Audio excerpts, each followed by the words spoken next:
Nous, là, dans le cadre de la direction, avec le président et tous les membres de la direction, on a écouté son songe. Hein, donc on voudrait vous le transmettre. Ben voilà, je vais vous dire ce que Dieu m'a montré. C'était la nuit, je dormais, j'étais chez moi. Et puis, d'un coup, j'ai commencé à avoir mal dans mon cœur. Et je me suis réveillée. Et puis, tellement j'avais mal, j'ai voulu réveiller mon père pour qu'il puisse prier pour moi. Et puis, je me suis sentie tellement mal que j'ai pas pu l'appeler. Et puis, je me suis comme évanouie. Et j'ai vu mon âme sortir de mon cœur. J'ai vu mon âme sortir de mon corps, je me suis vue allongée dans le lit comme j'étais. J'ai vu ma sœur qui dormait à côté de moi. Et là, j'ai vu mon âme s'élever. Et puis j'ai traversé le toit du camping. Et puis je voyais la place, tout comme c'était.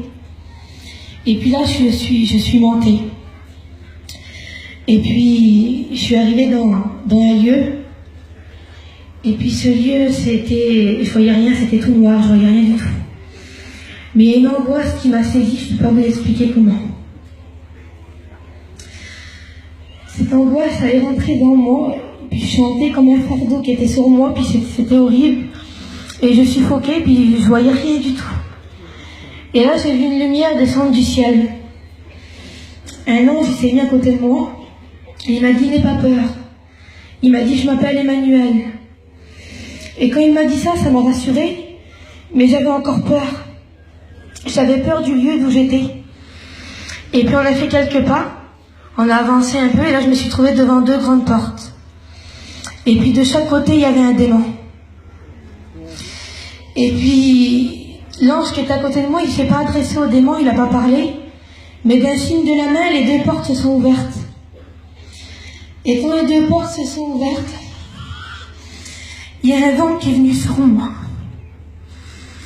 Et quand ce vent est venu sur moi, ça a rentré dans mon âme et je commençais à entendre des cris, des hurlements, des grincements de dents, j'entendais des os brisés.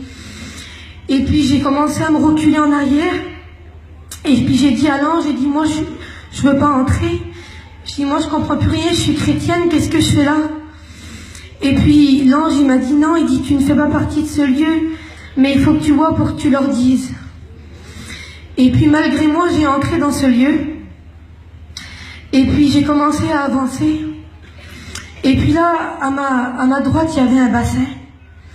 Et il y avait des milliards de vers. Des milliards et des milliards de vers. Et dans ces vers, il y avait des personnes. Il y avait des personnes, il y avait des hommes, des femmes, je ne pouvais pas voir leur visage. Et puis ces personnes, ils étaient en train de se faire dévorer par les vers. Et puis ils souffraient le martyr, je ne peux pas vous expliquer comment, c'était horrible. Et quand je voyais ça, je demandais à Dieu de partir parce que j'en pouvais plus, je voulais pas rester. Et le Seigneur me répondait que je voyais ça pour que je vous le dise à vous, au peuple. Et puis il y avait des personnes qui disaient, Seigneur, si seulement j'aurais su, si j'aurais su. Et il y avait des démons à côté d'eux qui disaient, mais tu le savais qu'il y avait un paradis, tu le savais qu'il y avait un enfer, mais tu as choisi de venir ici. Et j'ai continué à avancer, et il y avait plusieurs compartiments. Il y avait pour ceux qui aiment l'alcool, il y avait pour ceux qui disent des mensonges, il y avait les drogués. Il y avait vraiment beaucoup de compartiments, ce serait trop long à expliquer. Et ces personnes, ils avaient tous des châtiments, et Seigneur, c'était vraiment horrible. Et puis le Seigneur me répétait à chaque fois, il faut que tu vois ça pour que tu leur dises. Et puis j'ai continué à avancer. Et à un certain moment, tellement que je voyais de l'horreur, j'ai demandé au Seigneur de partir. J'ai dit, Seigneur, je sens que je vais mourir. Je sens que je vais m'arrêter ici. Et le Seigneur, il me disait non. Il dit, c'est moi qui tiens ma vie entre tes mains. Il dit, et si je te montre ça, c'est parce que tu es assez forte et c'est pour que tu leur dises. Et puis, plus je marchais, plus il y avait des choses, et puis plus de choses. Et à un certain moment, j'ai demandé à Dieu de partir. Et le Seigneur, il m'a dit, on va partir, on va quitter ce lieu. Mais si je te montrais ça, encore une fois, il me le répétait, c'est pour que tu leur dises. Et puis là, je me suis élevée. Et puis je suis partie. Et puis je voyais, en bas, il y avait des millions de personnes. Et puis, je suis partie, et là, je me suis retrouvée dans un endroit, c'était tout blanc.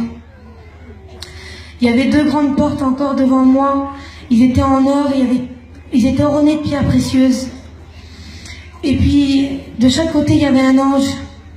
Et là, le Seigneur, il n'a pas parlé non plus, puis les 2 portes se sont ouvertes. Et là, à ma gauche, il y avait un jardin. Et il y avait des tentes de fleurs. Et puis, le Seigneur me montrait certaines fleurs, c'était pour la table des noces. Et puis, il m'a dit, viens, continue à avancer. Et puis, je m'en allais du jardin, et il y avait des portes. Et sur les portes, il y avait certains noms des apôtres. Il y avait Moïse, Abraham. Et quand je voyais ça, je me précipitais, je voulais ouvrir les portes. Et le Seigneur, il me disait, non, tu peux pas. Il dit, tu les verras, mais pas maintenant. Ils se reposent. Et j'ai continué à avancer, puis il y avait une autre porte qui est marquée lieu de repos. Et je ne pouvais pas y entrer non plus. Et j'ai continué à avancer, puis là, je suis arrivée dans une salle, c'était la salle des prières. Et puis là, il y avait des tonnes et des milliards de vases. Il y avait, par ordre alphabétique, tous les noms des personnes. Et puis je voyais tous ces vases, et il y avait des vases qui étaient tout éclairés, et des vases qui étaient tout ternes. Et je demandais à Dieu, j'ai dit, Seigneur, pourquoi il y en a qui sont éclairés, pourquoi il y en a qui sont ternes? Et le Seigneur, il me disait, tu vois, ces vases, il prenait un vase qui était pas éclairé. Il dit, c'est mes enfants. Ils m'appartiennent, mais ils ne me prient jamais. Il y avait des personnes qui priaient jamais Dieu. Et comme il disait ça, je sentais que le Seigneur, il avait de la peine. Et puis il disait, c'est mes enfants, mais ils ne me prient pas.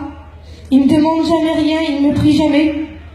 Et il prenait un autre vase, et ce vase-là, il était à demi allumé, et puis demi éteint. Et puis il dit, ça, c'est mon enfant aussi, mais il me prie seulement comme il a le temps. Il ne prend pas le temps de me prier. Il me prie seulement quand il a besoin. Il fait que me demander, il ne me remercie jamais. Et même quand je lui accorde, il ne me remercie pas, il redemande. Il dit, mais pourtant, ce sont mes enfants. Et puis là, il prenait un vase.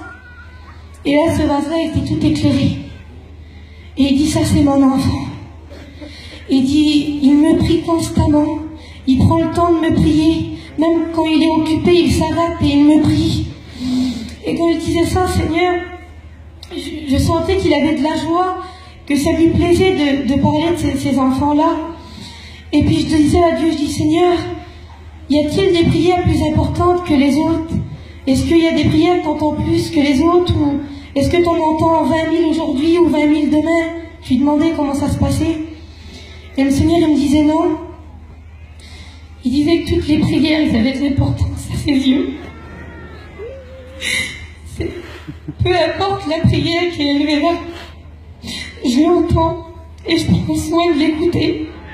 Et il disait, peu importe que ce soit la prière du cœur, même qu'elle n'est pas sortie encore de la bouche, je la connais. Il dit seulement la pensée que vous avez et que vous ne l'avez pas encore dit, je la connais. Dans vos prières, je sais s'il y a de la colère, s'il y a de la tristesse, s'il y a de la peur, s'il y a de l'angoisse. Il sait tout. Et il m'expliquait, et puis je dis, Seigneur, quelle grandeur que tu as. Il disait qu'il connaissait tout, il entendait toutes les prières à la fois, il était partout à la fois. Et puis, d'un coup, il prenait un vase, mais quand il prenait ce vase, le nom il s'effaçait, je ne voyais pas c'était qui. Et il prenait ce vase, et il était tout éclairé. Et puis là, il disait, regarde. Et quand il prenait ce vase, il déversait. Je voyais comme de l'huile qui descendait sur la terre. Et là, il y avait toute cette huile à rentrer dans un foyer. Je ne le voyais pas non plus, je sais que c'est un foyer. Et quand cette bénédiction rentrait dans ce foyer, j'entendais « Merci Seigneur, Alléluia ». Et j'entendais que ces personnes, ils priaient encore plus Dieu.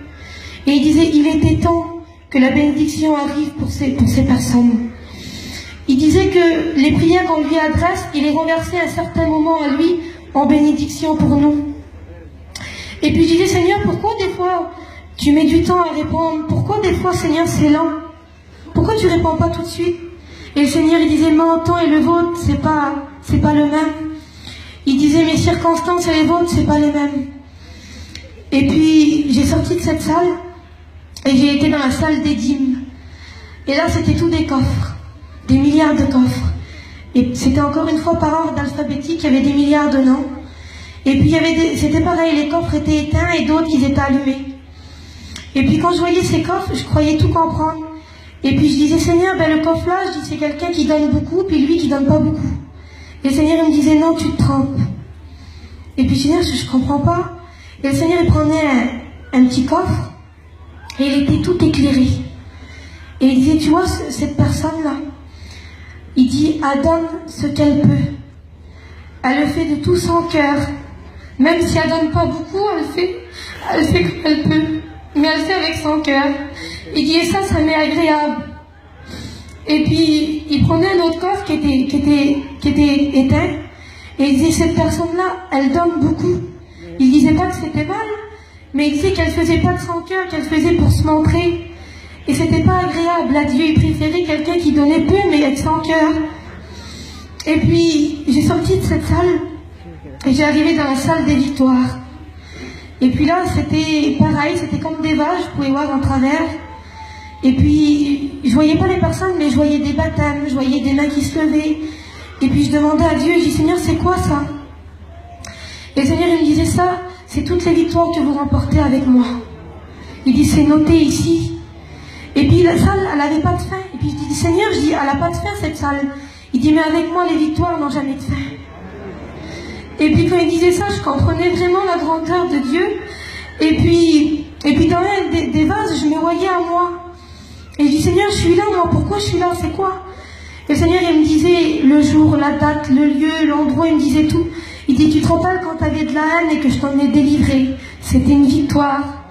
Il dit, c'est noté ici. Et puis, j'ai dit, Seigneur, pourtant c'était mon âme qui était là-bas, mais ça me bénissait. Et puis quand j'ai sorti de ce lieu, j'ai vu un ange qui était de dos. Et devant lui, il avait un livre. Et devant lui, il y avait des anges qui faisaient aller-retour de la terre au ciel. Et puis j'ai demandé à Dieu, j'ai dit, Seigneur, il fait quoi lui? C'est quoi son travail? Et il dit, tu vois, il dit, les anges qui viennent devant lui, il dit, ils viennent dire ce que vous faites. Toutes les bonnes œuvres que vous faites, ils sont notés et c'est compté pour mettre les perles sur vos couronnes. Tout était noté. Et puis les anges, ils venaient, ils disaient à l'ange il notait, selon nos œuvres, ils mettaient pour mettre les perles sur nos couronnes. Et puis là, j'ai entré dans la salle et là, c'était tous les couronnes. Il y avait des milliards de couronnes.